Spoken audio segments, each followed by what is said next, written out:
Givin Trouble Show. Two feminist comedians, one great talk show. It's lyrics versus Lisa. Respectfully debated the GOAT TV. Yes, greatest of all time TV shows is war. Police procedurals, drama, sci-fi, fantasy, animation, puppetry, comedy. Give us your top three and there we go. Thursday, 5 p.m. live on Facebook. Brought to you by Femcom TT. Drama.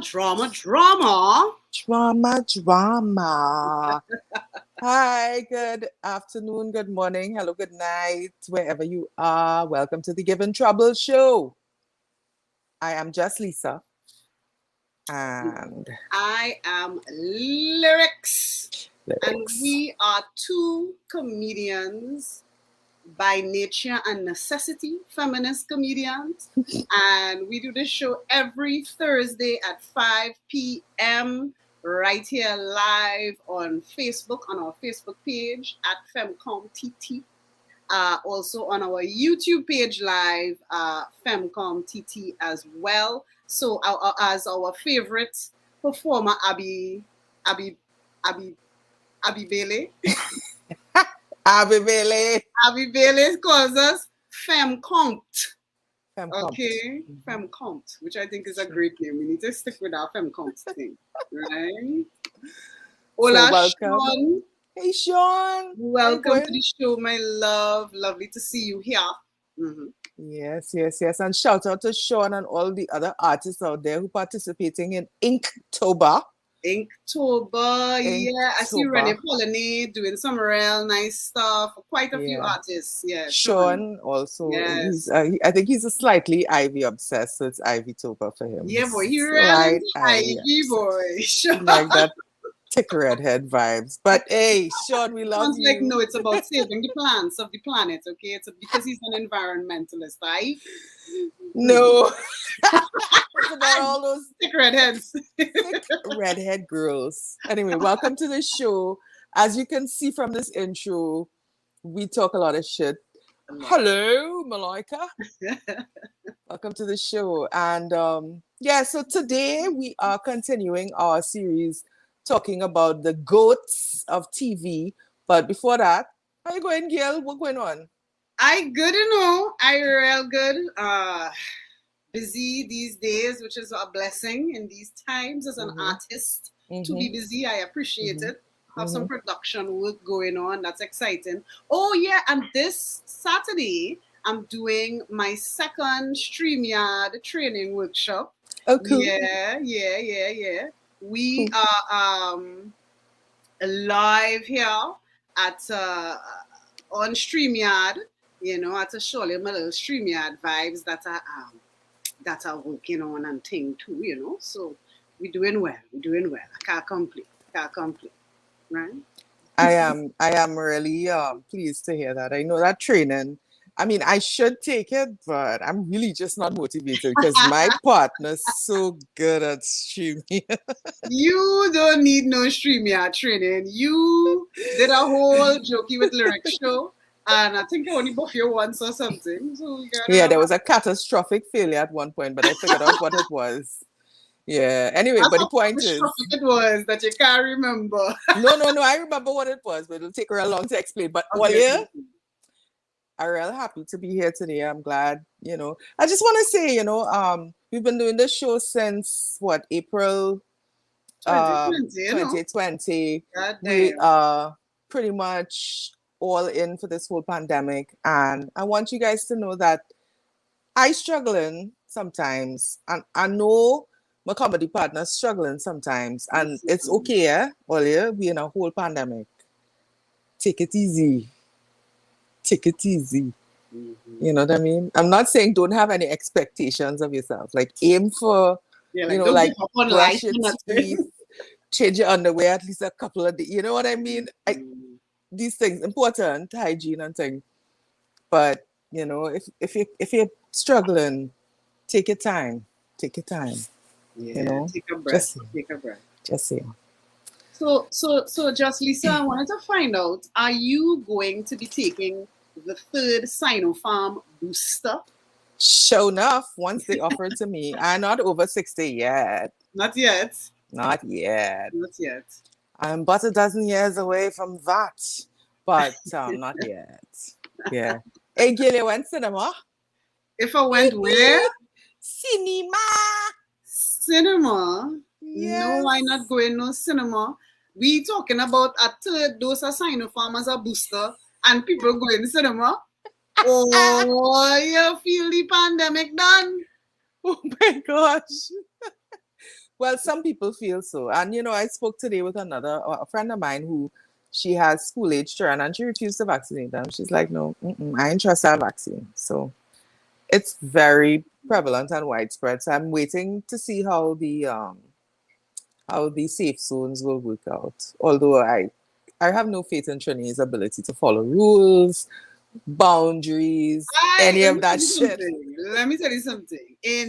Let me tell you something. I'm not even holding myself up as any kind of standard in this thing.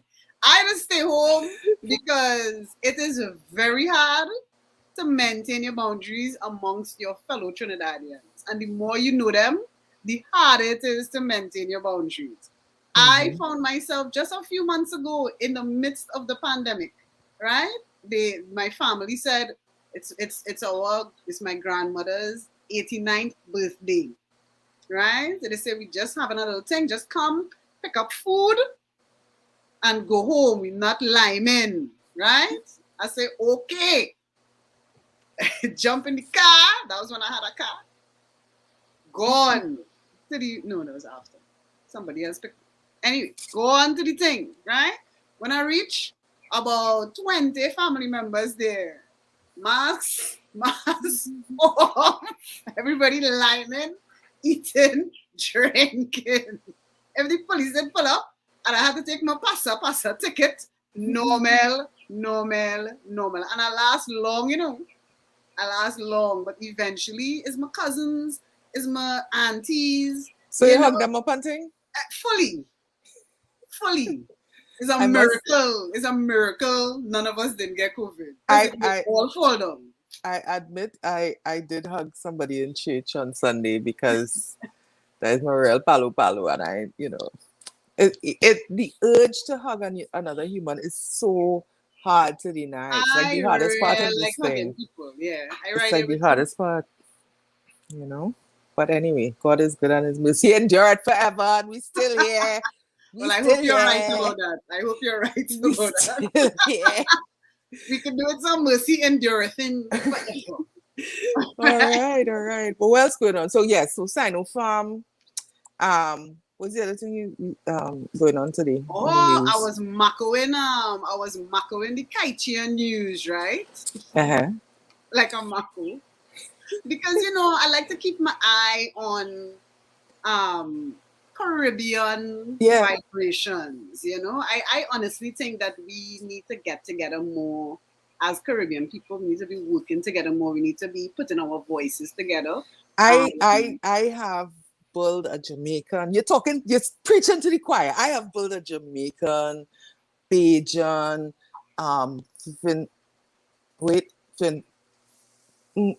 Don't miss Lucian, Don't miss Lucian because no, it had no. I didn't have no Lucians. Oh, then you never do nothing. Grenadian.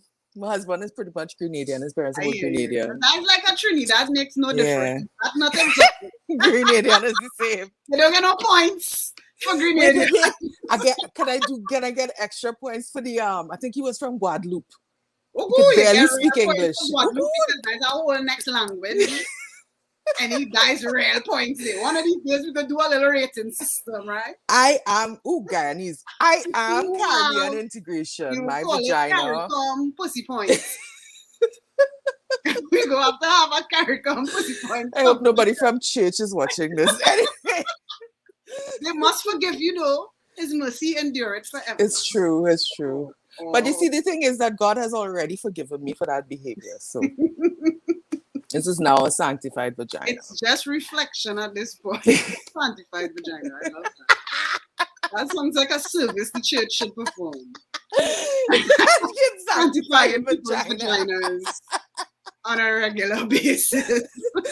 How much you gonna charge for that though? Listen, you can charge anything you want. That could be a pre-marriage thing. Oh, good. Let me. Right? So say you had your bad birthday. You should have opened a church. Wait, listen, I am not a hypocrite. I cannot open a church. I am an atheist. But if you open a church, I will advise you to accept payments as a believer. Oh gosh. Bacchanal. Look, anyway. Bacchanal. Can we talk about TV now? Drama. into the TV drama. We're looking at TV drama, and so our assignment was to pick our top 3, and we're actually looking at TV drama and also reality shows. Right. But we decided that we wouldn't combine them. Yes. So we're getting 3 of each today. So right. I always go first. So you go first this time. I will. Okay. So my top 3 drama TV shows, not drama TV shows are always tough. You're showing you're very right. Correct. Just normal life in Trinidad is drama. I had a friend who used to say that our life was a soap opera, and it was called what was it, boy? It was called Life in the Cane Belt. Love in the Cane Belt. Sorry. Ooh. Love in the Cane Belt. That's what we were called. I working on a new drama about a preacher who does bless people pum pum. It's called Redemption Pum Pum. Redemption Pum Pum. Okay, sorry. Go back to your list. I'm sorry to interrupt. Go ahead. Pirates, yeah. Okay. Yes, Rabbi. That's going on with the song. The Malis will sue me, so I can't. They will not like that. Caribbean oneness. Okay, so my top drama. All right, my number 3 drama is Dynasty. Dun dun dun. Dynasty. Like the new one or the old one? Well, that's a really good question. The old one, unfortunately, is unwatchable. Because watching anything from the 80s is suicide. Okay, I tried to watch Knight Rider the other day, and I was like, I was a foolish child. Watch MacGyver, unwatchable. It's just TV has changed so much in terms of pacing, the level of scandalousness that is allowed. I mean, these drama. I love Dynasty because it's a drama, but it's a kind of they don't take themselves serious. Like the way those shows used to take themselves seriously in the 80s, even though they did have a tongue-in-cheek kind of element, especially with women dissing each other and the high class diss as well. By tongue-in-cheek, you mean somebody's tongue was always in somebody else's mouth, touching the cheek from the inside? Yeah, but now on the show, I mean, it's not necessarily full frontal, but it's very different. Like sex scenes are much more intense. The violence is much more intense. And the amount of things that happen in an episode is ridiculous.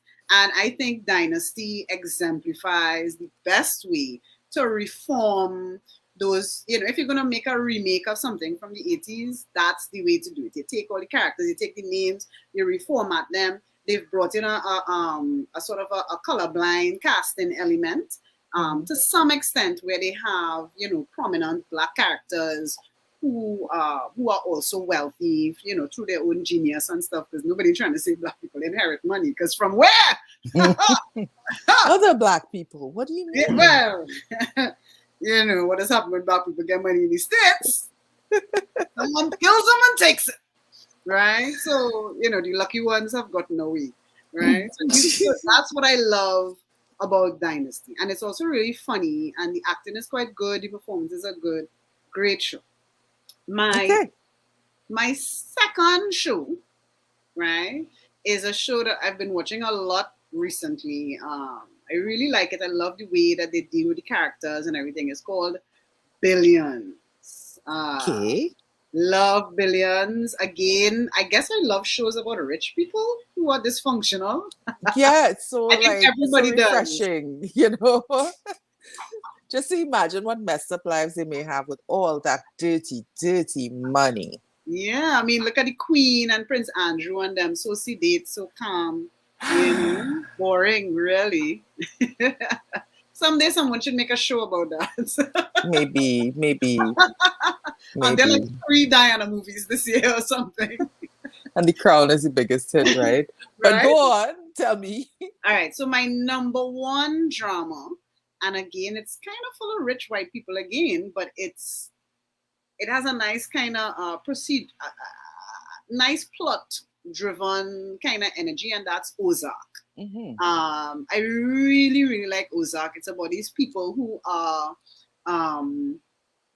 running drugs, who are laundering drug money, basically, for these people, and they're trapped in it. It's his family, and the husband started off laundering drugs through his business, through a shady business partner, who was then killed, and now he has to do it. And they have to move to this place and always think of ways and figure out ways to do it. And they're always living on the edge. Every problem that they have is like magnified tenfold.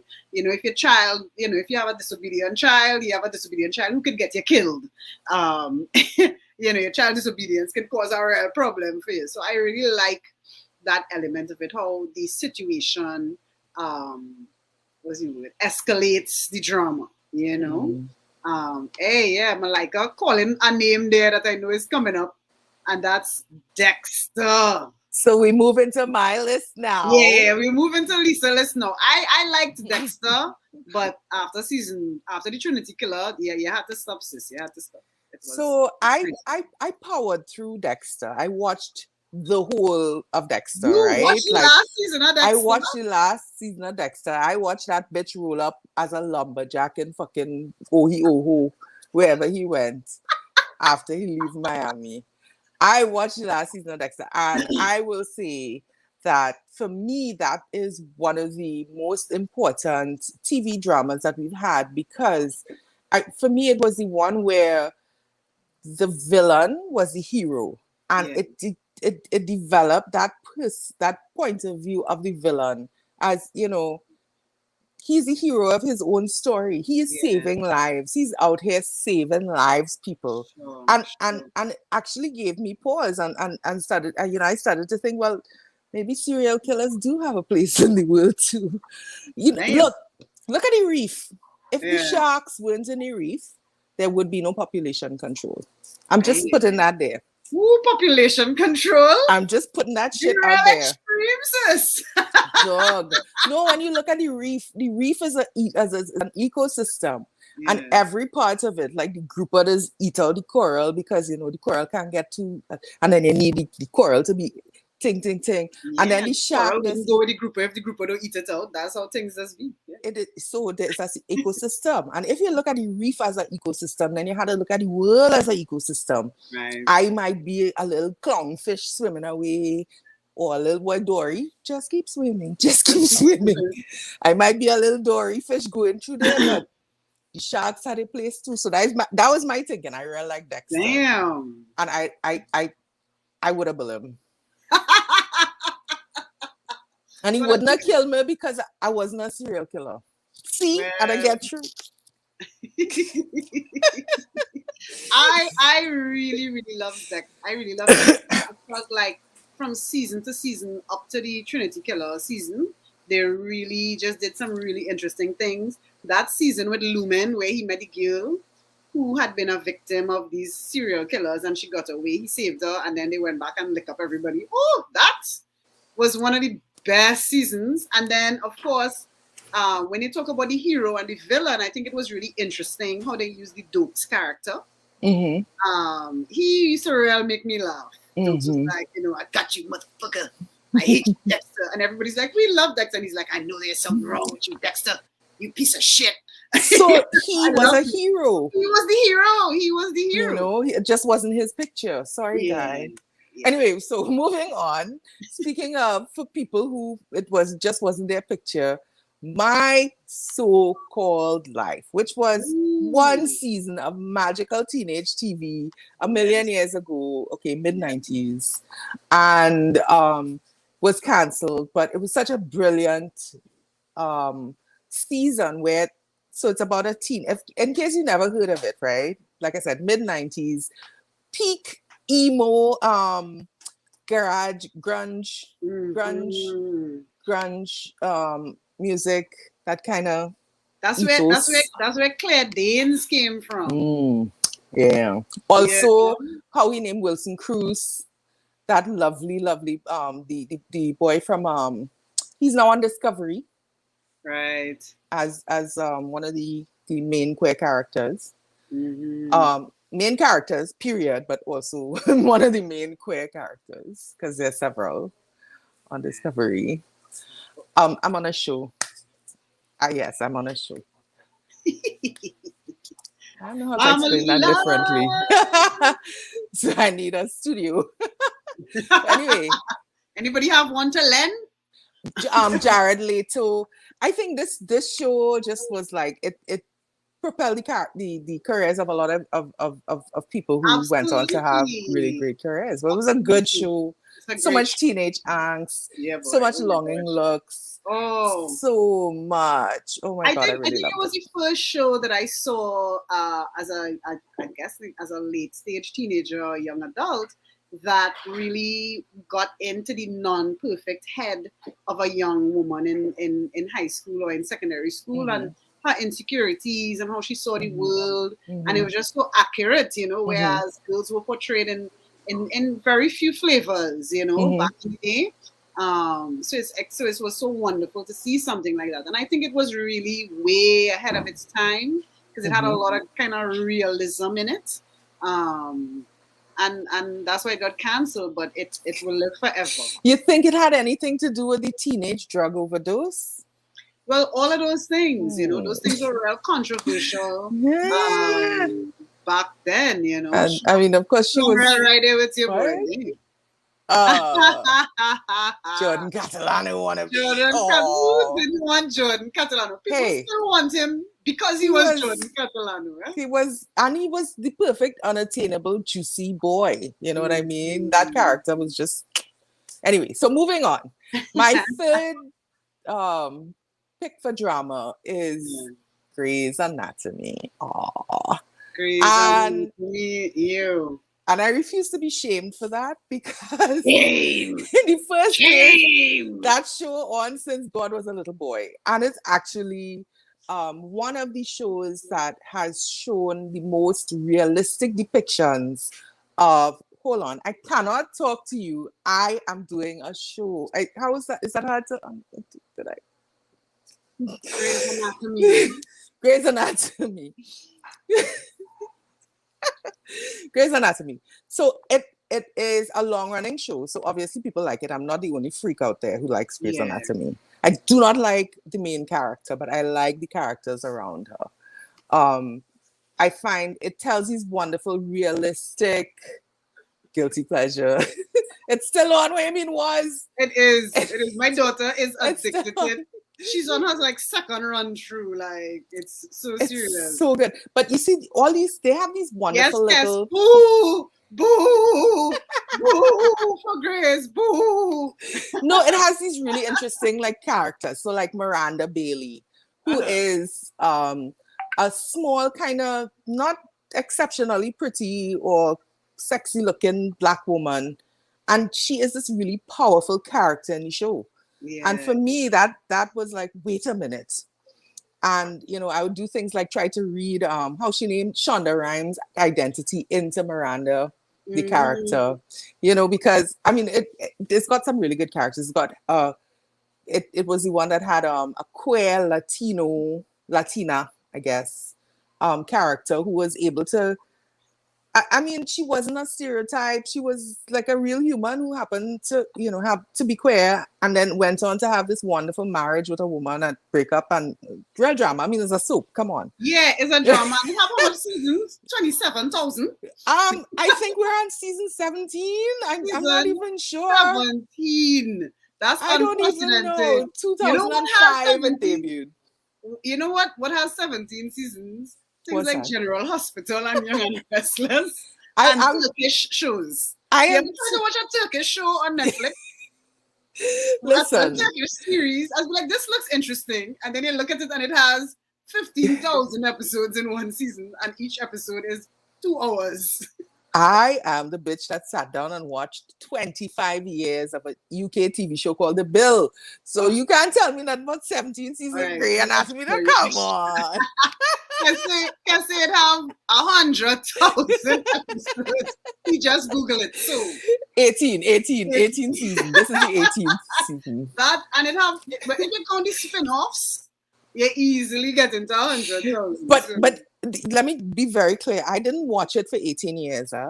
I started watching it about 5 years ago, and I will name names. Thanks, chick named Karen. Karen said, but real good. And then the next year, the bitch stopped watching it. If you would, I was so mad. What's for Karen? Like, Karen. I legit feel sorry for people named Karen now, because Karen is an entitled, not always white, but an entitled woman. No, my Karen is a nice girl. I like Karen. I know, but this whole term Karen. I mean, suppose that was in there like Alisa. Suppose it was Alisa. Like, don't be such a Lisa right now. Like, don't be such a Lisa. Oh my God, you're such a Lisa. Hello, my name is Lisa. I'd like to report. Can I see your manager? I think manager? I think it could work.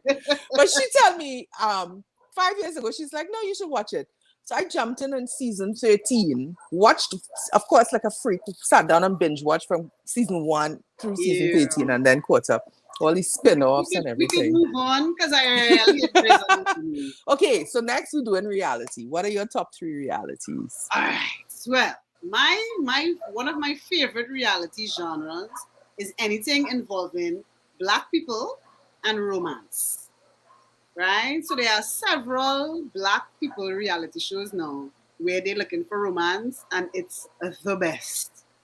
Okay, because if you're going to look at The Bachelor, any of these shows that have like majority white people, all the people tend to be kind of the same. But in Black reality shows, people are so different, and they come from all these different places, and they come from all these different socioeconomic backgrounds, values. So it's just like extra, and they're Black, so they don't care. Like a lot of them, they don't care. They're like, I will cut your ass. I will do that. Whereas, white people not doing that. I love it. It's so real. It's so raw. There's a therapy show on VH1 that usually has like a lot of Black celebrities on it. Oh, that's my favorite. Love it, love it, love it. Couples Retreat.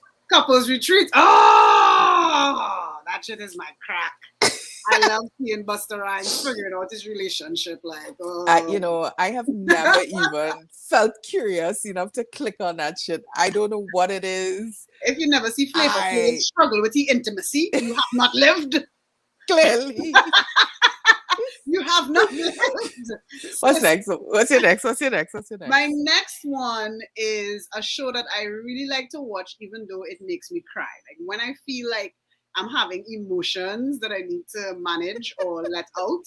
Like, if I'm feeling depressed, I go and I watch a show called Long Lost Family. I apologize in advance. If you go on YouTube and watch the show, it will warm and break your heart. So if all in your feels and you really need to cry, listen. Long Lost Family. Listen. All over the YouTubes. Go for it. Listen, and it's about people who lost family members, that they got adopted, and they find out from their mother that they have a sister, all kind of stories. What's the best stories though? White women who slept with Black men in the 50s and gave the baby away, and the baby looking for their mother and their father, and then they go and find the mother, and the mother sometimes they be alive, sometimes they be dead, and they have all these other children, and the children be like, oh my God, we wanted to meet you. We love you.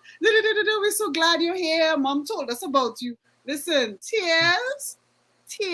Meanwhile, in Trinidad, so there's your sister.